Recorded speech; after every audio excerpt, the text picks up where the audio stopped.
en la grabación. Que no haya pruebas, que no haya pruebas. Ok, ahí está. Muy bien. Entonces, bueno, donde nos habíamos quedado era excreción del nitrógeno, por más que eso suene también medio feíto el término, nunca me ha gustado. Pero bueno, es el ciclo de la urea, ¿no? Es la manera en que nosotros vamos a eliminar el nitrógeno justamente de nuestro organismo, ¿no? Y que proviene de la degradación de aminoácidos. Ahora, no solamente el nitrógeno de los aminoácidos se desecha, también está, por ejemplo, el nitrógeno de algunas bases nitrogenadas, como las pirimidinas, las purinas, que también se tiene que degradar y también es liberado de alguna manera, pero ya eso lo veremos en el tema número 2. Ahorita nos enfocamos un poquito más en lo que tiene que ver a la secreción, ¿no? A la liberación de ese nitrógeno proveniente de la degradación de aminoácidos, ¿sale? Entonces, bueno, si alguien no pudo entrar a la sesión de ahorita y va a ver esta sesión grabada un poco más adelante, pues también les mandamos por ahí saludos, aparte de sus compañeras y compañeros que ahorita ya saludamos aquí de forma virtual presencial, ¿no? Entre comillas. Muy bien. Vamos a pasar entonces al ciclo de la urea. Ahora, hoy voy a usar color púrpura. Ahora se me antoja utilizar el color púrpura. Muy bien. El ciclo de la urea, entonces, ya esto se los dije así como una breve introducción la vez pasada, el día martes. Les comentaba, de hecho fue el primer ciclo que se descubrió, digo, fuera del ciclo de Krebs. Este fue el primero, el ciclo de la urea. Y de hecho lo descubrió también Krebs, ¿no? Al que le debemos el nombre y el descubrimiento del ciclo del ácido cítrico. También descubrió el ciclo de la urea, junto con otro investigador, con otro colaborador que era Kurt Henseleit, ¿no? Y fue en el año de 1932. Es un ciclo, como les digo, de lo más sencillo y probablemente este descubrimiento de este ciclo fue lo que los llevó a pensar que seguramente había algunos otros ciclos que forman parte del metabolismo, seguramente, ¿no? Y nuevamente mucho de esto se descubrió en Escherichia coli, ¿no? Ya ustedes que llevaron microbiología o que están llevando microbiología actualmente, pues sabemos que Escherichia coli es como la bacteria más conocida, la que más utilizamos, de la que hay más información de su genética, fisiología, metabolismo, etcétera. Entonces fue el modelo que se utilizó para descubrir muchas de estas rutas metabólicas y que sabemos que aplican también para nuestro propio metabolismo. Entonces, nuevamente esto es para liberar el nitrógeno el nitrógeno proveniente de la degradación de los aminoácidos, ¿no? Recuerden, digo haciendo un paréntesis y recordando del día martes, un aminoácido que ya no se va a utilizar, que se tiene que degradar por alguna razón, entonces lo primero que va a sufrir es la pérdida de su grupo amino, ¿sí? Ese grupo amino no se libera así como así, en forma de amonio, a pesar de que aquí viene como si fuera amonio, no, en realidad no es como amonio, en realidad ese grupo amino se pasa a lo que es el alfa-cetoglutarato mediante transaminación para que se forme el glutamato. Y el glutamato es el que viene a entregar el grupo amino, ¿sí? Nada más trae el grupo amino, lo entrega y se vuelve a convertir en alfa-cetoglutarato. Pero no es que el grupo amonio ande por ahí suelto, porque suele ser muy reactivo y suele ser tóxico para las células. Entonces, recordando en la clasificación, los organismos ureotélicos excretamos el nitrógeno en forma de urea. ¿Se acuerdan quiénes eran los otros organismos? ¿Cómo se llamaban? Por ejemplo, los del amonio, quienes liberaban el amonio tal cual. ¿Era amoniotélicos, profe? Ajá, amonotélicos, muy bien. Y Ajá. los que liberaban en forma de ácido úrico. Ureotélicos, ajá. Mm, No es cierto, esos eran los oncotéricos.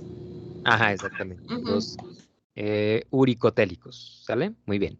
Muy bien, ahí está. Entonces, tenemos tres diferentes tipos de organismos. Nosotros somos ureotélicos, ¿no? En forma de urea. Y ahí es donde aplica este ciclo, el ciclo de la urea. Muy bien.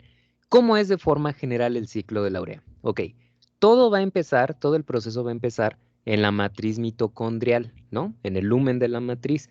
La mitocondria ustedes ya, pues digo, yo creo que ya la recuerdan, ¿no? Estuvieron hablando bastante allá en Bioquímica 1 y seguramente en micro, en biología, han visto de la mitocondria. Sabemos que tiene doble membrana, una membrana interna que es con invaginaciones, ¿no? Nosotros la vemos así, como rugosa. Tiene la membrana externa, que es así, pues ya es lisa. Hay un espacio intermembranal pero además tiene un tipo citoplasma, ¿no? Que es la matriz mitocondrial, que bueno, ahí nosotros vamos a encontrar ADN, ¿no? Ahí ADN tiene su propio material genético, tiene ribosomas y además ahí está la maquinaria enzimática para beta-oxidación, para el ciclo de Krebs, etcétera, ¿no? Ahí tenemos muchas cosas. Ahí en la membrana, perdón, en la matriz mitocondrial, nosotros también tenemos enzimas que forman parte del ciclo de la urea. Sin embargo, la mayoría de las enzimas que terminan el ciclo de la urea más bien se encuentran en el citoplasma. Y recuerden que estamos hablando de las células del hígado, ¿sale? Ahí es donde está, donde ocurre o donde comienza este proceso de la formación de la urea. Muy bien, entonces, ¿cómo comienza ese proceso? Nosotros vamos a partir de CO2, ¿no? Y ahorita la primera pregunta sería, ¿CO2? ¿Qué caray, no? Si es lo que nosotros liberamos y que es tóxico para nosotros, ¿cómo es que el CO2 está ahí? Ok, no es que el CO2 venga en esta forma, así como dióxido de carbono, sino que más bien es CO2 disuelto. El CO2 disuelto, pues técnicamente es el bicarbonato, ¿no? El H2CO3, ¿sí? Ese es el bicarbonato. Entonces es más bien el que nosotros tenemos en forma de CO2, pero aquí se le pone de esa forma, ¿no? Es el que burbujea cuando nosotros estamos echándonos nuestra coquita bien helada, ¿no? Entonces ese es el CO2, aparentemente. Muy bien. También se ocupa lo que es el grupo amonio, pero el grupo amonio no es el que venga así, sino nuevamente el que lo está trayendo es el glutamato, ¿no? Que era lo que les decía ya para terminar la sesión pasada, el glutamato trae el grupo amonio y es el que lo va a entregar. Estos dos se fusionan y van a terminar en la formación de carbamoil fosfato. Este carbamoil fosfato todavía en la mitocondria se une o condensa con lo que es la ornitina. Ahorita veremos qué es la ornitina, cómo está estructurada, y forma otro aminoácido que se llama citrulina, que no es de esos aminoácidos que normalmente conocemos o que forman parte de las proteínas, pero por la estructura que tiene sigue siendo un aminoácido. Es la citrulina. Y la citrulina sale, ahora sí, a lo que es el citoplasma para unirse al aspartato, a una molécula de aspartato. La unión nos da el arginin succinato, que es una estructura ya muy grande, poco estable, que después se rompe en dos, formando fumarato y arginina. Y la arginina, al hidrolizarse, te forma urea y ornitina, ¿sí? La ornitina regresa y se fusiona con el carbamoil fosfato y vuelve a comenzar el ciclo de la urea. Eso es de forma general, digo, vamos a ver paso por paso, ¿no? Pero bueno, esto sería como el panorama general del ciclo de la urea. Ahora sí, vamos a entrar a detalles con las estructuras y qué es lo que está pasando en cada una de las reacciones. ¿Hasta aquí tienen alguna duda? ¿Algo que comentar? No veo si sí o si no, así que, Max, Todo ¿me bien, profe. dices? Ok. Sí, no, nadie ha levantado la mano. Así Ni ha dicho son, nada. así son. Para que veas, te va a tocar ahora ver a ti cómo uno puede estar hablando y ni te pela, ni te pela. Es bien dramas, ¿no? Es broma, ya saben. Muy bien. Ok, primera etapa. Esto va a ocurrir nuevamente en la matriz mitocondrial, ¿sale? Recuerden, ahí es donde empieza este proceso. Entonces, lo primero es el bicarbonato. Decíamos nosotros, el CO2, no es CO2. En realidad, como lo tenemos nosotros al interior de la célula, está en forma de bicarbonato. Es decir, es como CO2 hidratado, ¿no? Como hay agua, lo disolvió. Y entonces en realidad yo lo tengo como bicarbonato. Esa estructura que ustedes ven aquí es el bicarbonato, ¿no? En realidad más bien sería como un tipo CO3H o algo por el estilo. Nada que ver con esto que veíamos a la izquierda. Muy bien. Ahora, yo les había dicho que muchas veces para que reaccione un compuesto o una molécula se tiene que activar. Lo vimos con la ubiquitina. La ubiquitina en el primer paso para poder etiquetar una proteína se adenilaba, ¿no? En un extremo se metía el AMP y eso ya ocasionaba que se activara. Aquí, por ejemplo, también se ocupa ATP, pero no es una adenilación, es otra forma de activación, una fosforilación. De hecho, es la forma más sencilla de activar un determinado compuesto, ¿no? ¿Por qué se fosforila, por ejemplo, un compuesto? Ah, porque al momento de tú ponerle un grupo fosfato, estás añadiendo muchos átomos de oxígeno que traen electrones libres cada uno de ellos, ¿no? Y aparte esto está en resonancia. Entonces imagínense, esto se vuelve todavía mucho más reactivo. Aquí nada más voy a poner 4 porque los electrones pues están yendo para allí y para acá. Entonces, esto te está generando un muy buen tipo de compuesto reactivo. De allá de química orgánica, ¿cómo lo clasificarían? ¿Nucleófilo, electrófilo o neutrófilo?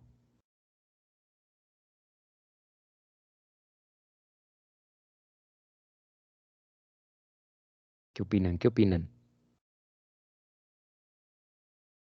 ¿Se acuerdan que es un nucleófilo? ¿Un electrófilo? ¿No?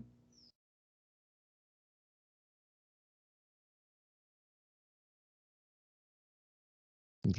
¿Nadie? Muy bien. Hablamos de un nucleófilo, ¿sí?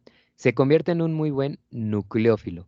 ¿Qué era un nucleófilo? Aquel que tenía electrones libres, es decir, carga negativa en algún extremo de su molécula y por lo tanto es altamente reactivo porque puede atacar a un electrófilo, a algo que aparentemente está cargado de forma positiva, ¿sale? Estoy recordando un poquito allá de química orgánica. Entonces, muchos de los mecanismos de reacción para la bioquímica tiene que ver con un ataque nucleofílico.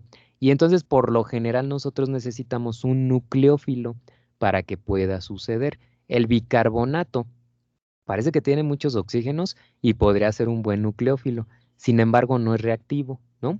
Pero cuando sufre la fosforilación, adquiere más átomos de oxígeno que hacen que sea un excelente nucleófilo.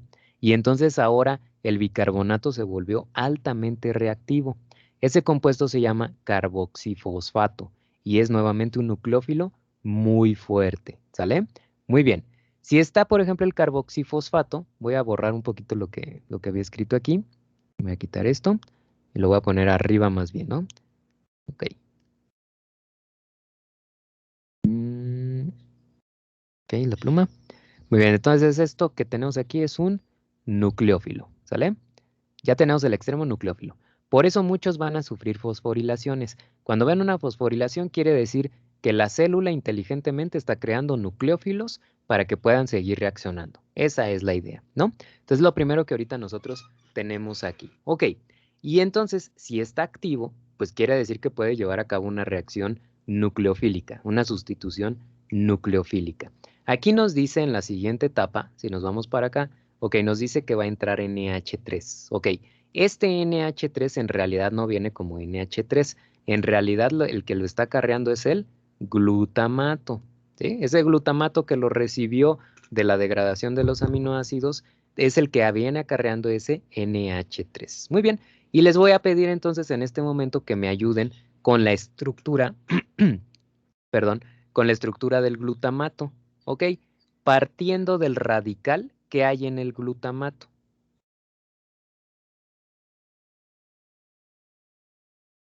Bueno, no, más bien partiendo del carbono alfa que hay en el glutamato. Voy a poner aquí el carbono alfa.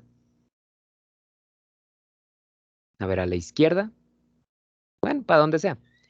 ¿Cuáles son los sustituyentes del glutamato? Tiene pues el grupo amino. Ok, muy bien. Va a tener su grupo amino. Entonces vamos a ponerle aquí una N, H2N, ¿no?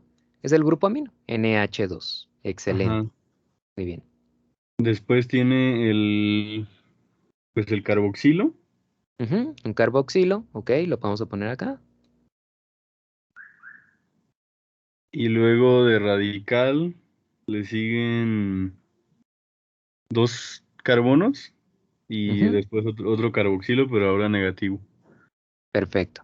Entonces, dos átomos de carbono, CH2, CH2 y otro carboxilo que forma parte del radical. Perfectísimo. Entonces lo vamos a dejar así, ¿sale? Muy bien. Ahí está la estructura del glutamato. Ahí está el carbono alfa. Le voy a poner aquí alfa para que lo identifiquemos rápidamente, como si fuera un pescadito. Ahí está. Y nada más voy a hacer un ajuste aquí porque este más, si nos está bloqueando, ¿no? El grupo amino. Ahora sí, voy a poner el más un poquito aquí, ¿no? Que es esta reacción. Nada más que aquí no viene especificada, pero ahí está. El grupo amino, este grupo amino alfa del glutamato, no era del glutamato propiamente, sino que lo recibió por transaminación de cualquier aminoácido que se está degradando, ¿sale? Entonces voy a marcar o a enmarcar más bien ese grupo amino, porque este es el que proviene de la degradación, este que nosotros tenemos aquí. Muy bien. Entonces, el nitrógeno, por lo general el nitrógeno, lo voy a escribir, bueno, pues lo pongo aquí con el mismo color. Los átomos de nitrógeno por lo general están cargados de forma positiva. Por lo tanto, cuando ustedes vean nitrógeno, automáticamente podemos pensar que es un buen electrófilo. Electrófilo, ¿sale? Y entonces tú ya tienes un nucleófilo y un electrófilo. Ya tienes uno negativo y uno positivo. Por lo tanto, automáticamente podemos interpretar que se va a dar un ataque nucleofílico, ¿sí? Y entonces toda esta carga negativa, va a haber un ataque nucleofílico desde aquí hacia el átomo de nitrógeno. ¿Qué va a traer como consecuencia eso? Que todo el grupo fosfato salga de la estructura, todo el grupo fosfato sale de la estructura y aquí es donde se va a unir entonces el grupo amino que le está arrebatando al glutamato, ¿no? Y entonces como consecuencia, además de esto, vamos a ponerla, lo voy a poner aquí, hacia abajo. Además de esto, también va a salir el alfa cetoglutarato, ¿no? Que es la estructura carbonada del glutamato, pero que ha perdido al grupo amino. Por eso también sale el alfa cetoglutarato, ¿sí? Entonces llegó el glutamato con el grupo amino, pero el carboxifosfato lo atacó y le quitó al grupo amino. Por lo tanto sale alfa cetoglutarato. Y derivado entonces de esa unión ahora con el grupo amino, nosotros vamos a obtener al ácido carbámico. El ácido carbámico es esta estructura que ven aquí, se parece al bicarbonato, pero en lugar de tener oxígeno, ahora tengo un grupo amino. Siguiente etapa, todavía en la matriz mitocondrial, es que se fosforile, pero ahora el otro extremo. Ahora se va a fosforilar este extremo. Si es una fosforilación, nuevamente, ¿qué está pasando? Se está activando nuevamente el compuesto, pero ahora del otro lado, ya no del mismo lado donde estaba anteriormente. Viene ATP, deja el grupo fosfato y sale como ADP. Y entonces nosotros obtenemos resultado de esta primera etapa, el carbamoil fosfato. ¿Sí? ¿Dudas hasta aquí? Entonces quiere decir que vamos a terminar con un grupo amino de cada lado, profe, Exactamente. ¿sí, verdad? En la estructura de la urea, como ustedes pueden ver, tiene un grupo amino a cada lado, ¿no? La base, de hecho, es el bicarbonato. Como ustedes ven, en el bicarbonato aquí había oxígeno, oxígeno, H, ¿no? Entonces lo que se va a intercambiar es por grupos amino. Sí, muy bien, Max. Así es. Bien. ¿Dudas? ¿Dudas?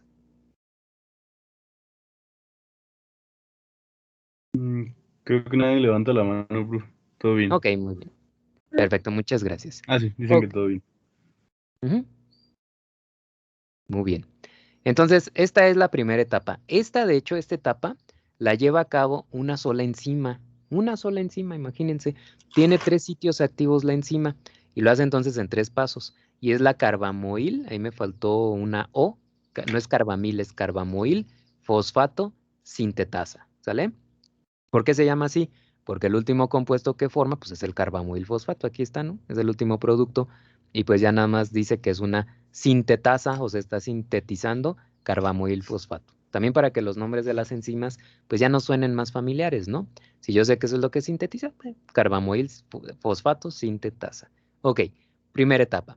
Segunda etapa, todavía dentro de la mitocondria, todavía dentro de la mitocondria. El carbamoil fosfato que ya está activado completamente, aquí tiene el grupo fosfato, va entonces a fusionarse con la ornitina. Es una reacción de condensación o de unión o de fusión, como ustedes le quieran llamar, ¿sale? La enzima que cataliza esta reacción se llama ornitina transcarbamilasa, porque está entonces transfiriendo el carbamoil fosfato hacia la ornitina, por eso el nombre.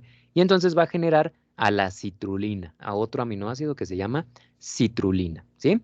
Ok, ¿qué es lo que nosotros no, podemos observar? Primero que nada, aquí está el grupo fosfato, quiere decir que este es el nucleófilo.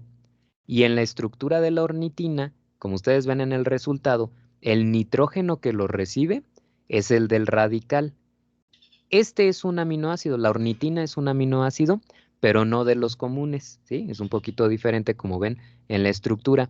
Tiene 1, 2, 3 átomos de carbono y luego un grupo amino, ¿sí? Esa es la ornitina. Entonces yo tengo nuevamente un nucleófilo, le voy a poner aquí una N, y un electrófilo, aquí está, con su carga positiva al nitrógeno.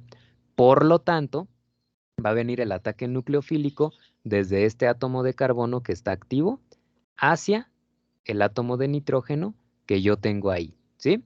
Y eso va a traer como consecuencia la liberación del grupo fosfato y la unión de esta estructura que voy a marcar yo ahorita en, déjenme, lo voy a poner en verde, verde, blanco y rojo, bien patriota. Aquí está.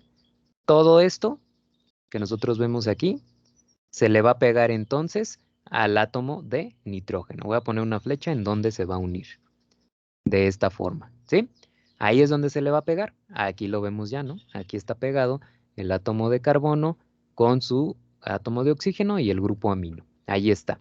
Y esto se conoce como citrulina, ¿sí? Es de esos aminoácidos también no tan conocidos, como podemos ver, pero que forman parte de nuestro metabolismo, ¿no? ¿Algunos de ustedes sabe algo acerca de la citrulina? ¿Nunca han visto nada? ¿Alguien de ustedes hace ejercicio o no? A ver, voy tantito a la llamada, a ver si acaso alguien me dice. Yo sí, Sí, profe, pero Sí, ¿sí? profe. pero nunca había ido de esa sustancia. ¿No? Ok. La citrulina forma parte de los principales aminoácidos que vienen en aquellos suplementos, ¿no? Suplementos proteicos que normalmente toman cuando quieren inflar los músculos, ¿no? Esas personas que ya ven que están así todos, bueno, vamos a decirlo como es, mamados, ¿no? Que están así bien dados. Es porque están tomando por ahí proteína, digo, aparte de la alimentación y el ejercicio que hacen, pero esto ayuda muchísimo. Y la citrulina es ay, ¿cómo se dice? Es un dilatador de lo que es los vasos sanguíneos, ¿no? Entonces, esto es importante porque en el momento de que estás haciendo mucho ejercicio, si ustedes recuerdan, hablamos de esto cuando, cuando estamos diciendo, no, pues es que se libera el ácido láctico, ¿no? Por la fermentación, algo parecido. Entonces, la citrulina te ayuda a que se dilate el vaso sanguíneo y entonces la sangre corra más rápido y entonces el oxígeno también se ha llevado de una manera mucho más rápida, ¿sí? Esa citrulina. Pero también, como nos dice Andy, exactamente, ahí ando viendo lo que decías, te ayuda a generar óxido, genera por ahí algunos óxidos que también ayudan para el proceso, digamos, para el rendimiento físico, ¿no? De forma general. Incluso, digo, esto ya no lo voy a comentar de más, pero lo tenemos que saber. Incluso es utilizado de repente, según, para mejorar el desempeño sexual, según, ¿no? Según funciona. No lo sé, quién sabe, pero ahí hasta va involucrado, ¿no? Pero es muy utilizado nuevamente, sobre todo en aquellos, ¿cómo se llama esto? El fisicoculturismo, ¿no? Sí se llama así, ¿no? Aquellos que hasta Ah, sí. se ponen ahí, digo, Sí, yo ni, profe. ni para qué hago las poses, ¿verdad? Porque pues doy nomás pena, pero exactamente, para eso se utiliza y ahí lo consumen mucho justamente esa citrulina, así es. Sí, es un óxido y para aliviar el dolor, exactamente, así es, Andy, porque como está permitiendo que el flujo de oxígeno sea mayor, también ayuda a limpiar, ¿no? Entonces ya no se va tanto a la fermentación láctica, sino a la respiración. Y entonces el desempeño, pues evidentemente aumenta y por eso, pues es mejor el esfuerzo físico, ¿sí? Entonces, si algún día les da por meterse al gym y quieren ponerse así bien trabadillos, trabadillas, pues esa es la clave, ¿no? A veces, el tomar este tipo de suplementos. Pero bueno, fuera de eso, la citrulina forma parte del ciclo de la urea, ¿no? Como nosotros podemos ver aquí. Y bueno, no es una estructura muy estable, evidentemente, porque ustedes realmente la parte importante del aminoácido la tienen en la parte inferior, ¿no? Aquí está el carbono alfa. Lo voy a señalar aquí con una flechita. Igual de la ornitina, ese es el carbono alfa. Entonces, el radical es muy extenso, ¿no? Y además tiene una densidad electrónica bastante grande. Por eso no es muy estable. Ya estamos ahorita nosotros en al citoplasma, ¿no? La citrulina que todavía se generó dentro de la mitocondria va a salir al citoplasma. Y ya en el citoplasma, digo, como sabemos, como les digo, no es muy estable. Entonces, en este momento todavía se va a condensar con otro compuesto, que es el aspartato, un aminoácido de aspartato. Esta es una unión de dos aminoácidos a final de cuentas, ¿no? Y la enzima que cataliza esto se llama argininsuccinato sintetasa. ¿Por qué se llama así? Porque sintetiza el argininsuccinato, ¿no? Que es este que tenemos aquí a la derecha. Muy bien. ¿Qué sucede en esta reacción? ¿Cómo es que se da esta unión? Ok. En esta tercera etapa, este carbono que ya forma parte de la citrulina y que proviene desde el bicarbonato y las primeras etapas, véanlo, está marcado en rojo, ¿no? Por eso lo tenemos desde el inicio. Este átomo de oxígeno ahora es el que va a funcionar como nucleófilo, ahora este de aquí. Y entonces va a ser un ataque nucleofílico hacia el grupo amino del aspartato, hacia este átomo de nitrógeno. Ahí viene el ataque nucleofílico, lo que va a provocar entonces que se una este átomo de carbono con el nitrógeno y entonces se libere este átomo de oxígeno en forma de agua, ¿sale? De agua, ok. Además, nosotros necesitamos de energía para que esto también suceda, ¿no? De alguna manera. Entonces, una vez que eso sucede, se obtiene el arginin succinato. Esto que ven aquí, que menos estable va a ser, ¿no? Como ustedes pueden observar. Entonces, si se fijan, pongan atención en esto. Si se fijan, esto era lo que llevábamos en un inicio, pero además el carbono ya quedó unido a otro grupo amino. Eso que ven ustedes ahí ya se va pareciendo a la urea, ¿no? Nada más que todavía está ahí en medio de una estructura un poco extraña, pero ya se parece a la urea, ¿sí? Me quedó como un corazón así medio apachurrado, ¿no? Pero bueno, ahí está, ¿sí? Ahí lo tenemos. Muy bien, este es el argininsuccinato. Y después en las últimas etapas, las dos últimas etapas, pues ya se imaginarán que para poder liberar a la estructura ahí intermedia que nosotros tenemos, lo primero que tiene que pasar es un rompimiento. Voy a ponerle aquí donde se da el rompimiento, ahí está. Un rompimiento de la estructura de originalmente un aspartato que se unió, que se condensó aquí, pero dejando a su grupo amino, ¿no? Si pierde a su grupo amino el aspartato, entonces este se convierte en fumarato, ¿no? Y el fumarato es un intermediario del ciclo de Krebs. No se va el ciclo de Krebs y ya no pasa nada. Muy bien, eso por un lado.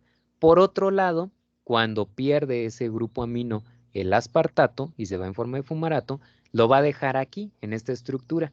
Y esta estructura se conoce como arginina. Y la arginina sí es uno de esos aminoácidos que todos conocemos, ¿no? Entonces, aparte de que el ciclo de la urea es para desechar la urea o el nitrógeno, también es la vía de biosíntesis de la arginina, ¿no? Digo, ya después veremos las vías de biosíntesis de los aminoácidos, pero podemos adelantar este. Aquí es donde se genera la arginina. Entonces, yo les decía al principio, los aminoácidos sí forman parte de las proteínas, pero muchos tienen otras funciones que a veces no identificamos de forma inmediata. Yo les hablé del glutamato como un neurotransmisor, ¿no? O del triptofano para estas vías de señalización para que te dé sueño. Pero, por ejemplo, la arginina forma parte del ciclo de la urea y una de sus funciones es participar en el ciclo de la urea, no solamente formar proteínas, ¿no? Entonces aquí es donde se genera esa arginina, como ustedes pueden observar. Y bueno, la enzima que cataliza esto es una argininsuccinato, no, perdón, sí, argininsuccinasa, ¿sí? Ahí está. ¿Por qué? Porque rompe, ¿no? Rompe la estructura simplemente, la parte en dos. Y entonces ustedes obtienen arginina y fumarato. Y en la última etapa, ya para poder regenerar el ciclo, la arginina se vuelve a romper, ¿no? Ya nos imaginaremos dónde se lleva a cabo ese rompimiento, de tal manera que el agua es de la que va a funcionar ahora como nucleófilo, una molécula de agua, y entonces lleva a cabo el ataque nucleofílico a este nitrógeno de aquí, ¿no? Este de aquí, se rompe la estructura, el carbono recibe un átomo de oxígeno proveniente del agua, aquí lo tenemos, lo voy a encerrar para que vean cuál es, también lo voy a encerrar aquí, ¿sí? Es ese átomo de oxígeno, y entonces el resultado de esto se obtiene la urea y la ornitina, ¿no? Y ya regeneramos la ornitina que va a condensarse otra vez con el carbamoil fosfato y a recomenzar el ciclo, ¿no? La urea ya generada se va a ir primero al riñón y del riñón pues va a ir a la vejiga y ya se une a otros desechos de la orina y ya entonces es liberada, ¿no? Ya sale ahí en la orina. Y con eso nosotros obtuvimos a la urea, ¿sí? Ya en el proceso la ornitina nuevamente regresa al ciclo de la urea. Muy bien. ¿Dudas? ¿Dudas del ciclo de la urea? ¿Alguna pregunta, comentario? ¿Algo que no haya quedado del todo claro?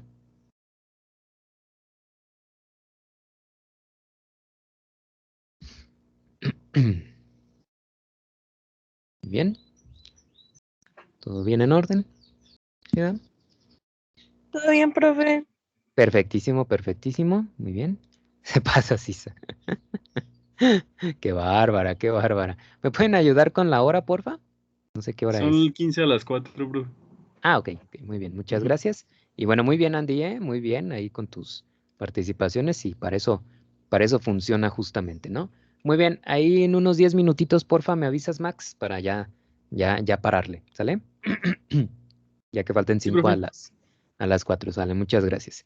Muy bien, y bueno, ese es el ciclo de la urea, como ven, no es complicado, ¿no? Digo, tiene sus detallitos, que es lo que va pasando en cada etapa, pero es sencillo, ¿no? Comparado con el ciclo de Krebs, que está más grande, pues ahí sí, ¿no? Y bueno, el ciclo de la urea, pues ya más o menos empezamos a identificar que no solamente pues, existe como él solito para liberar la urea, sino que en realidad está relacionado a otros ciclos, ¿no? Definitivamente el primer ciclo que se nos debe venir a la mente, pues es el ciclo de Krebs, ¿no? Totalmente. Entonces el ciclo de la urea utiliza, bueno, aquí está, recuerden, este amino viene del glutamato, ¿sale? El glutamato que lo está atrayendo y lo entrega al bicarbonato. Ahí es donde entra. Muy bien. Pero además necesita del aspartato, ¿no? Y el aspartato, pues también vieron que el aspartato no es que reciba el grupo amino de algún lado, ni mucho menos, ¿no? De momento llegó él solito. Ok, ¿qué le pasó a ese aspartato que llegó, se unió a la citrulina, formó el arginin succinato y posteriormente se rompió en forma de fumarato? Ok, el fumarato se va al ciclo de Krebs, le voy a poner aquí CK para que sepan, CKI, para que sepan que es el ciclo de Krebs. Allá luego se transforma en malato, luego en oxalacetato, digo, esto forma parte del ciclo de Krebs, no lo voy a explicar tan a detalle, pero este, por ejemplo, se puede ir a la formación de glucosa. Es decir, el ciclo de la urea de forma indirecta implica también reacciones de gluconeogénesis, ¿no? Puede llegar hasta allá el efecto que tiene el ciclo de la urea, sobre todo porque estamos hablando del hígado, ¿no? Y sabemos que ahí es donde se da la generación de la glucosa y posteriormente, pues la generación del glucógeno si es que así se necesita, ¿sale? Entonces, bueno, lo lleva a la formación de glucosa. Aparte, recuerden, nosotros estamos desechando aminoácidos para obtener energía, ¿no? Y parte de esto, pues es obtener glucosa para hacer glucólisis y luego la cadena de respiración. Entonces, de alguna manera, pues se tiene que relacionar. Y el oxalacetato, este que nosotros vemos por acá, puede ahora sí llevar a cabo una reacción de transaminación para regenerar aspartato. Y ya el aspartato puede regresar al ciclo de la urea, ¿sí? Sería de esa manera. Muy bien, entonces aquí hay como un miniciclo, ¿no? El miniciclo del fumarato aspartato que lo relaciona con el ciclo de Krebs y el ciclo de Krebs pues, está relacionado con todo, ¿no? Con todo absolutamente. Aquí lo decimos como la gluconeogénesis, pero también se puede ir a cadena de respiración, vía de las pentosas, fosfato, etcétera, etcétera, ¿no? A todo lo que lo relacione de alguna manera. El producto finalmente es la glucosa, ¿no? El producto de desecho. Muy bien. Eso es lo que le pasa al grupo amino. O sea, un aminoácido que ha perdido al grupo amino se va al ciclo de la urea. Pero ¿qué pasó con el esqueleto carbonado de ese aminoácido que en primera instancia donó su grupo amino al glutamato? ¿Qué le sucede a la estructura carbonada? Ok, esa estructura carbonada proveniente de cada uno de esos aminoácidos, de los 20 aminoácidos, tiene que llegar al ciclo de Krebs de alguna forma, ¿sale? De alguna forma. Y de hecho hay 7 moléculas que derivan de estos esqueletos carbonados, de la degradación de aminoácidos, que ingresan al ciclo de Krebs. ¿Quiénes son estas moléculas? El piruvato, el oxalacetato, el fumarato, como acabamos de ver con el aspartato, El succinilcoenzima A, el alfa-cetoglutarato, ya lo sabemos porque es intermediario con el glutamato, pero también el acetilcoenzima A y el acetoacetilcoenzima A. Son esas 7 moléculas que pueden ingresar al ciclo de Krebs provenientes de la degradación de aminoácidos, ¿sí? Del esqueleto carbonado. Muy bien. Y entonces aquí en esta gráfica nosotros vemos cómo, por ejemplo, la degradación de la alanina, cisteína, glicina, serina, treonina y triptófano traen como resultado la formación de piruvato, ¿sí? Eso sería por un lado, ¿no?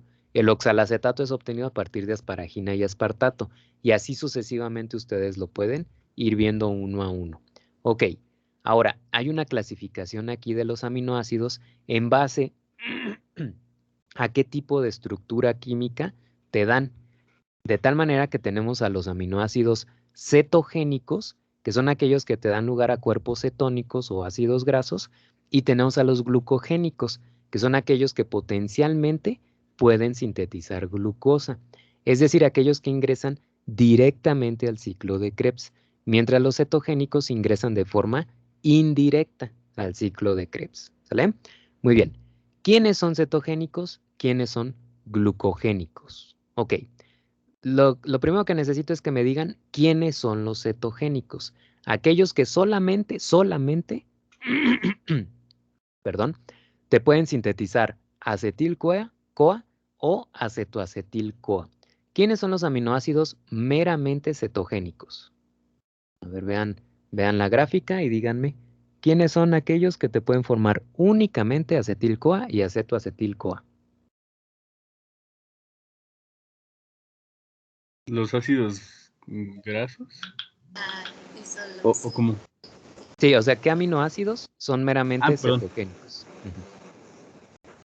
La leucina.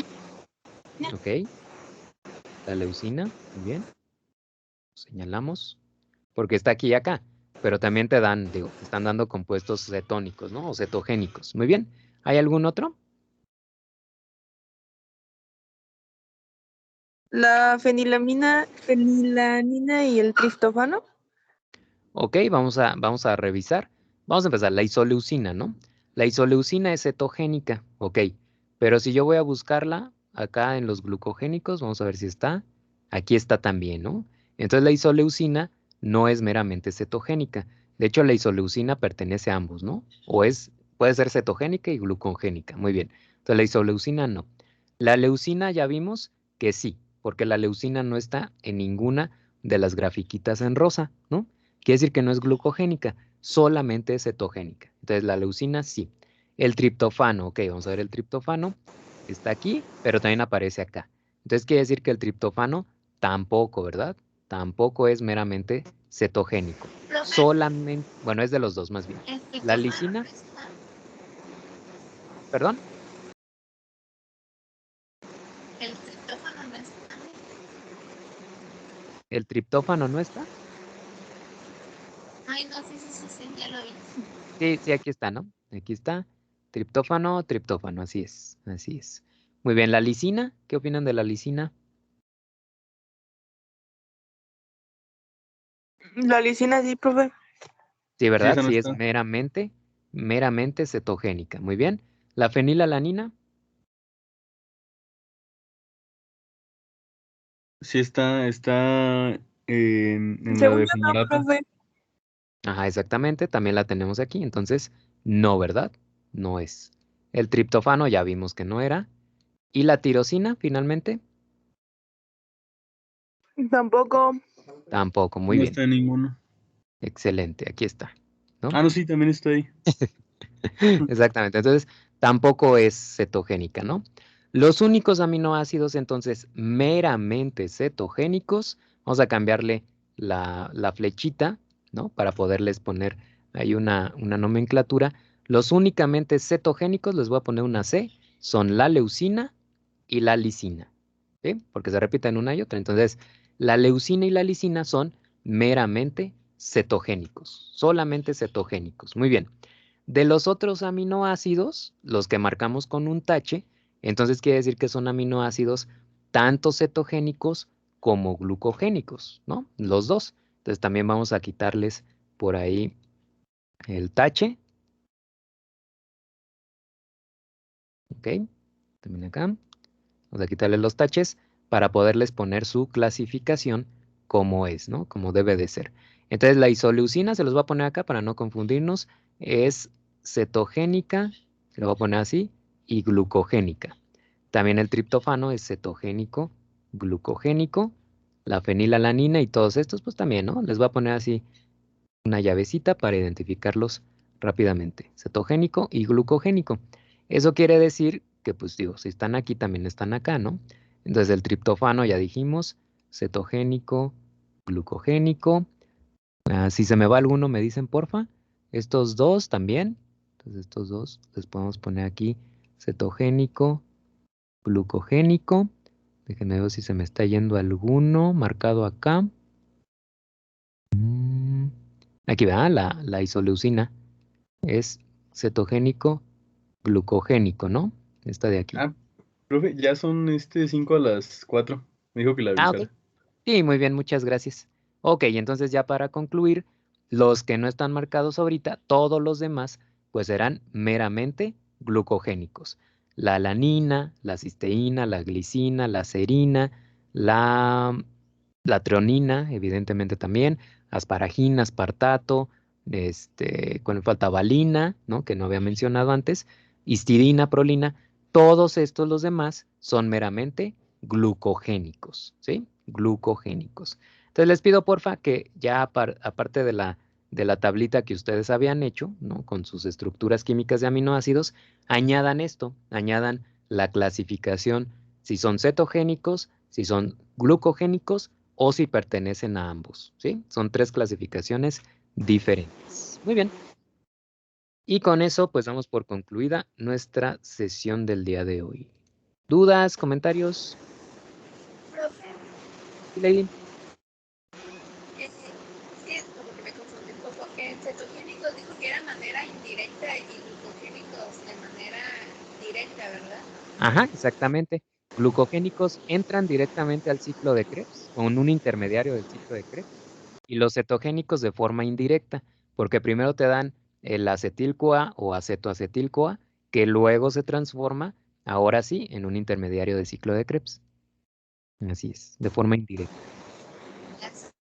Nada, a ti, muy bien. Dijo que eran cetogénicos, glucogénicos y ¿qué más? ¿Cuál era el tercero, perdón? Ajá, cetogénicos, glucogénicos, y la tercera es que sean de los dos, glucogénicos Ah, y ok, cetogénicos. gracias. Ujú, muy bien. ¿Alguna otra pregunta? Ay, Sergio, mira las tres. Le pongo también una carita triste. Profe, y por ejemplo, Sí. ¿hay alguna unidad que nos diga, por ejemplo, de los que son las dos? ¿Hay alguna Ujú. unidad o índice que nos diga de qué manera, hacia dónde tienden a actuar en una reacción? O Para sea, si formar. va a ser ceto o gluco. Ajá. Ah, no. Más bien, al mismo tiempo te dan un producto glucogénico y uno cetogénico.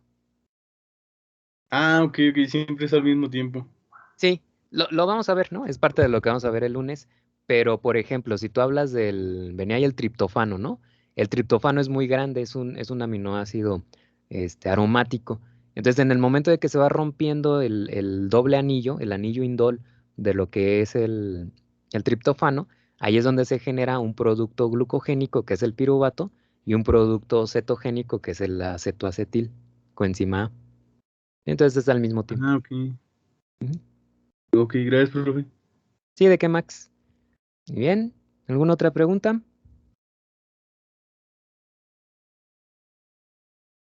Perfecto, perfecto. Muy bien. Pues con eso cerramos entonces nuestra sesión del día de hoy.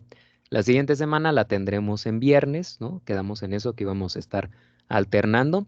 El viernes, pues puede ser a las 8 hasta las 9 de la mañana. Si hay chance y pueden ustedes, hasta un poquito más tarde, ¿no? Podríamos ponernos por ahí de acuerdo, ¿sí? En la sesión extra. Y bueno, los que si acaso pues no pudieron entrar o ahí ahorita, por ejemplo, lo que estamos viendo aquí con Sergio por la hora. Recuerden, pueden ver la grabación de la sesión, no pasa absolutamente nada. Y si tienen alguna duda, nada más me preguntan, por favor, ¿sale? Les comento nada más antes de que se me pase.